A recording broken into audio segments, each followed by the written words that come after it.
Hello and welcome to our special broadcast. I'm Parikshit Luthra. The top story this evening. Donald Trump is all set to return as the 47th President of the United States. He will become the first American president in 132 years to return to the White House after losing power. It is a convincing victory with Trump set to win all the 7 swing states. A victorious Donald Trump addressed supporters at Palm Beach in Florida, declaring a golden age for America.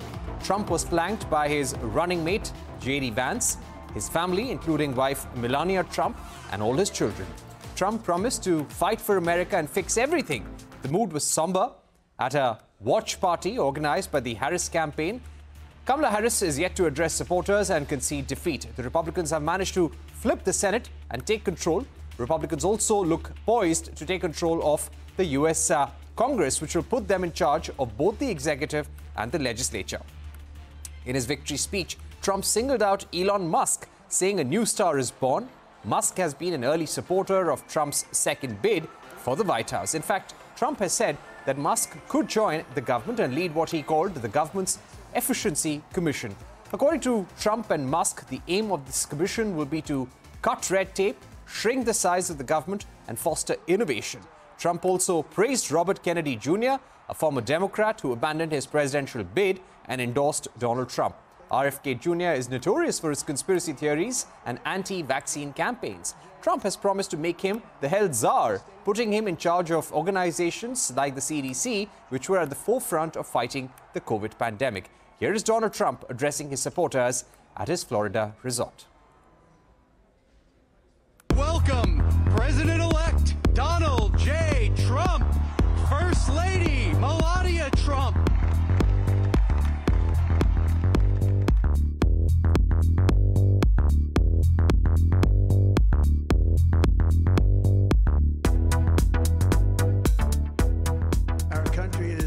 Never seen before, nothing like this. I want to thank the American people for the extraordinary honor of being elected your 47th president and your 45th president. I tell you, we have a new star.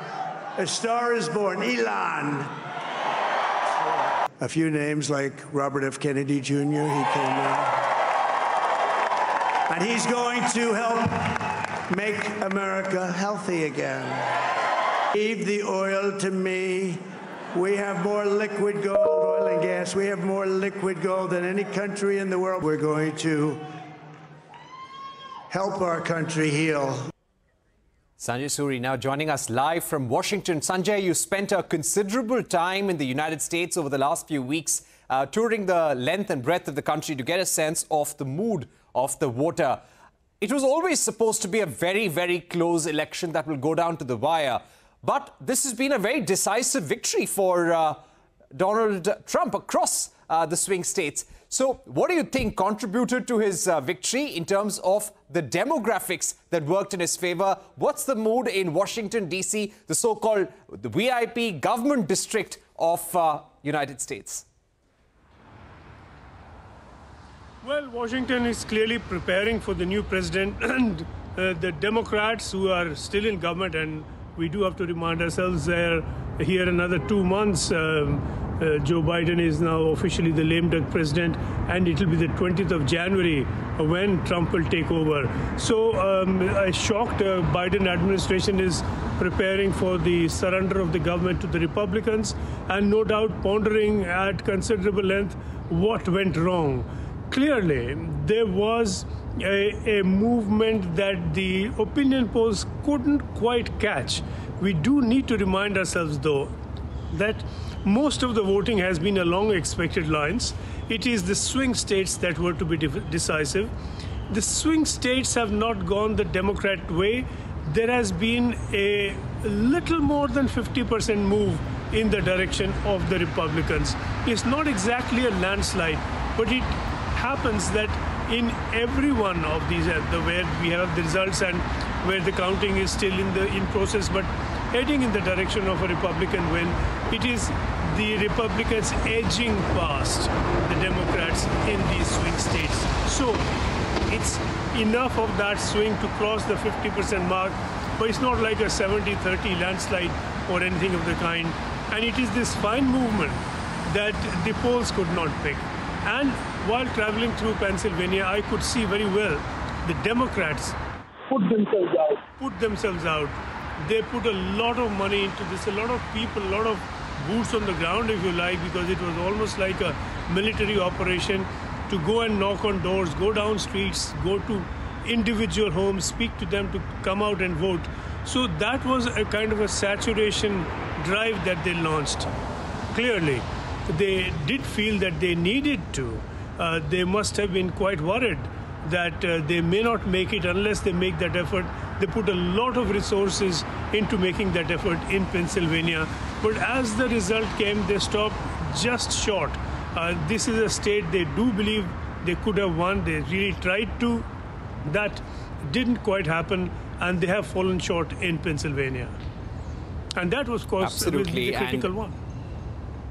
That was indeed the critical one, because no Democrat since 1948 has won without winning Pennsylvania, and that went in Donald Trump's favor. Thank you very much, Sanjay Suri, for joining us and giving us the very important explanation as to what went wrong for Kamala Harris and what went right for Donald Trump. To take this forward, I'm now joined by Pramit Chaudhari, presently head of the South Asia practice of the Eurasia Group. Pramit, thank you very much for joining us. Let me begin by asking you, what do you think has worked in Donald Trump's favor, especially the key voting groups that helped him in the last 24 hours? Well, we'll get a better sense, I think, as more data comes in. But I think what we had been seeing in the run-up to the election was that male minority voters, Hispanics in particular, a little bit among blacks and a little bit among Asians, but really strongly among Hispanics, were voting or supporting Kamala Harris at significantly lower levels than they had supported Biden. And the Hispanics, you may remember, are the single largest ethnic group in the country, single largest minority ethnic group in the country, and particularly important in urban centers. There was also, however, some evidence of elderly white women voting against Trump in favor of Harris. And in many ways, I think these two demographics were the swing demographics in this election. But as it is, it seems the minority male vote proved to be very substantially less. Some of the surveys say as little as much as 20 percentage points less for Harris compared to Trump, which meant that she has to win urban centers and swing states by about 4 to 5% lead to overcome the fact that the Republicans dominate the rural small town vote, and she just didn't come anywhere close to that. And in fact, she lost the popular vote, which is almost unheard of for a Democratic president. Absolutely. And he becomes the first Republican in 20 years to win the popular vote in America. Now, Donald Trump, through the course of his campaign, had promised to take what he called the largest deportation operation in U.S. history and birthright citizenship, which will probably have some legal challenges. Pramit, what can India expect, considering we're the biggest beneficiary of the H-1B visa program? Indians as a student group are among the largest in the United States as well. So Trump has tended to differentiate. It's something he tends to get his messages a bit mixed up. But he has tended to say that I do not have a problem with legal migration. My problem is with illegal migration. And this tracks what American polling evidence is. Americans remain pro-immigrant as a nation as a whole, as long as you go through the legal process. And while there has been an increase in the number of illegal migrants of Indian origin, and they will face whatever crackdown he decides to carry out, Indians remain one of the largest sources of legal migration into the country. And in H-1B visas in particular, they are by far the largest number, as much as 60 to 70%, if I remember correctly. And they are rapidly going to become, and I think consistently for a long time, the single largest student population. So you will see that the overall migration pattern from India will be more constrained into legal avenues, if you wish, and into skilled migration routes. But the overall willingness of the United States to take migrants, especially from India, will remain extremely high, particularly at a time for national security reasons. Chinese, who have traditionally been the single largest foreign student population, are dropping off quite rapidly. Right. Now, as far as the trading relationship with India goes, or the ISET, how do you think the relationship could get complicated in the days to come? India, for example, had been wooing Donald Trump for a very long time to get him to invest in India, set up a manufacturing plant, start selling Tesla cars here. His application, Elon Musk's application for Starlink, is also pending here with the Telecom and Ministry of Home Affairs. How do you think the India-US relationship is going to pan out with regard to trade, with regard to technology right now, considering you also have a very strong group in Tesla and Starlink and Elon Musk backing Trump, and very well, Elon Musk could be a part of the administration? Yeah, so I think on the Musk story, he's made a decision not to go down the low-cost electrical vehicle path, which is what the original business model that he had for coming to India. So I think that's off the table. That's all right. That doesn't matter. There are a large number of other, particularly Japanese companies, who do want to continue to go down that path. So I don't see that affecting the sector as a whole.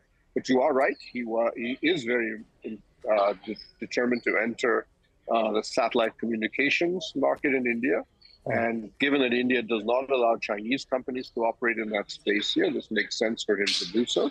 So we will see him continue to be in many ways. And I think I would argue SpaceX is going to, in many ways, become much bigger and more important to him than Tesla will be over the next couple of decades. This is going to be where he will continue to work with India. Technology cooperation at the G2G level and so on, the ISET program, I do not see will be affected by Trump whatsoever. Trump has called out India on tariffs, but that's a different issue.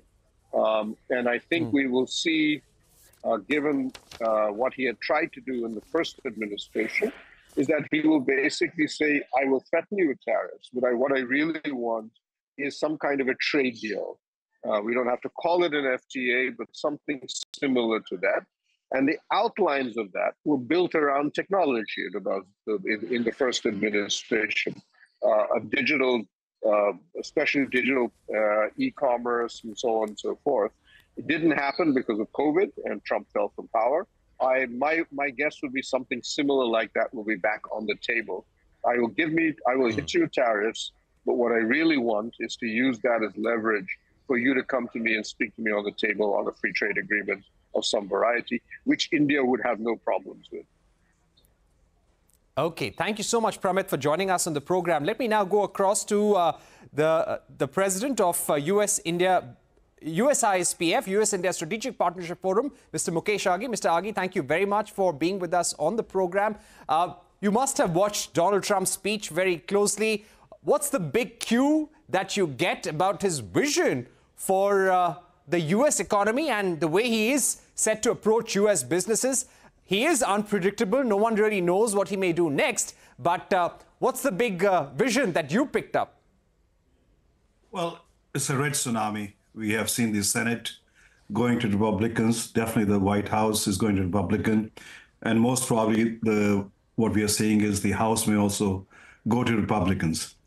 Yesterday, the stock market went up dramatically, basically expecting a pro-business agenda. You have to understand, he got elected on two broad issues. One is immigration, and the other one is economic. And what we will see is some kind of a legal immigration reform, which means that trying to deal with 16 million illegal immigrants in the country itself, and at the same time making it less cumbersome for businesses, looking at the lower taxes for the business itself. So what we see is a very, very pro-business approach, and it's going to be focused on America first. That means try to block in goods coming in, which kind of displaces local workers itself. And so you'll see tariffs coming in, especially on China. He has promised 60% tariff, and on the rest of the world at 20%. So what we will see is a disruption in global supply chain. Will that move manufacturing to the US? Well, some, but not all, because we have a shortage of skilled workers, especially in the manufacturing base itself. So you will see first 6 months, a little chaos, but things start settling down after that. Right. Mr. Aghi, today we saw a few people whom Donald Trump referred to in his campaign. He referred to Robert Kennedy Jr. He also referred to Elon Musk. Who do you think will play an important role in the Trump cabinet? Well, you have to understand that Elon has given over $100 million to the campaign. He was giving $1 million a day on a lottery as you basically keep on driving to get the vote out effort. And basically he called Elon as a new star is born.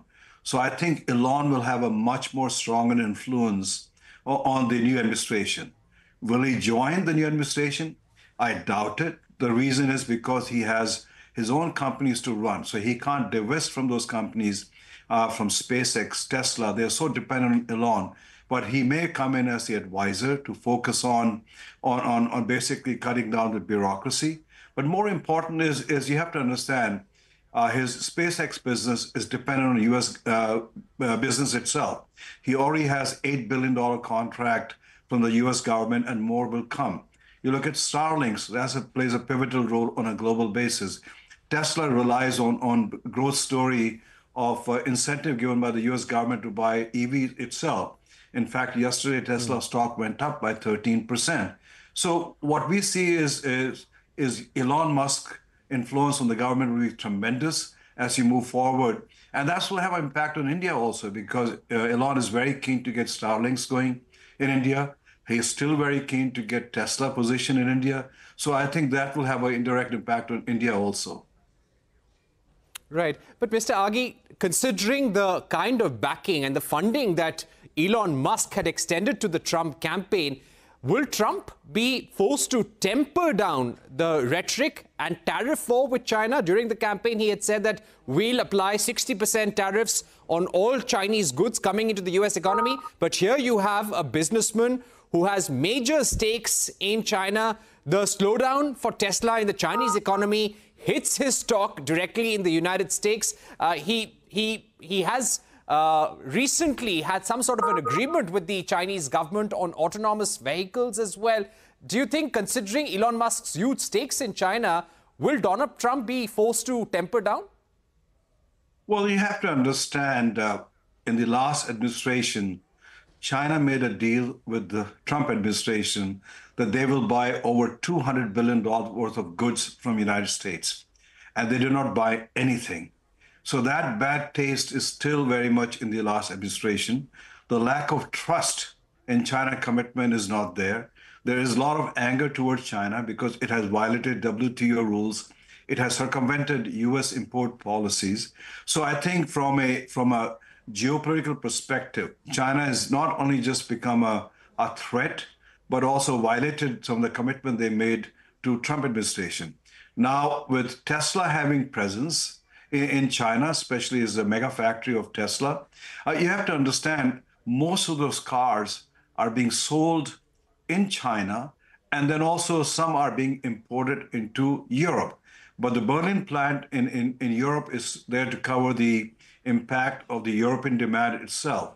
So I think, yes, there will be some kind of a tampering down, but overall, the sentiment on China is to be aggressive. The sentiment on China is that you can't trust them. And so the tariff, if it's 60%, it could be 40%, but it'll be very, very high tariff on Chinese goods coming to the United States.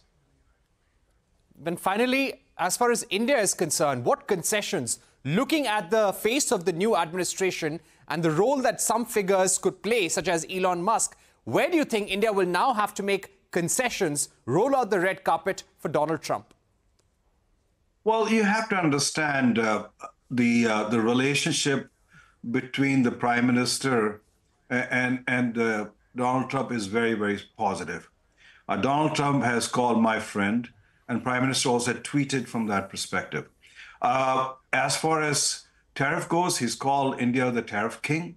So I think India will have to basically look at its tariff policies on the U.S. goods. At the same time, India will react if U.S. puts tariffs on Indian goods coming in. But more important, you have to understand, it will have an impact on ISET.